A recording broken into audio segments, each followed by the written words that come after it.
One of the most important parts of a painting project is knowing how much paint you'll need.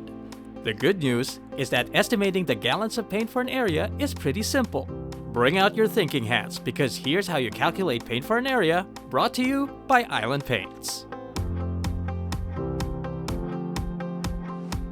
One of the last things you want to happen in the middle of a project is to make a sudden trip to the hardware store because you've run out of paint. Inversely, stocking up on paint and ending up with a bounty of leftovers can be an inconvenience as well.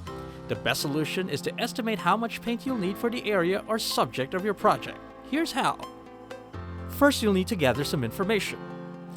What is the surface area of the surface to be painted on? Use a metal tape measure for the surface's width and height and multiply these values. If there are doors or windows, simply subtract the space they are taking from the product. How many coats are you planning?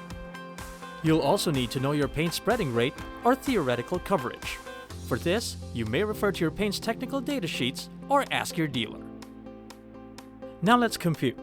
Divide the surface area by the spread rate and multiply by the number of coats. This formula gives you the total liters of paint that you'll need for your surface. Let's use this wall here as an example. If the width measures 5 meters and the height 3, the surface area is 15 square meters. Using Island Prima's spread rate of 7.5 square meters per liter and a coating scheme of 2, we get this equation. 15 square meters divided by 7.5 square meters per liter gives us 2 liters. Multiplied by your number of coatings, your total liters of paint for this wall is 4 liters or 1 gallon.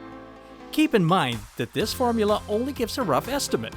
Factors such as the nature and texture of your surface should also be considered, as these can dictate changes in the actual amount of paint you'll need.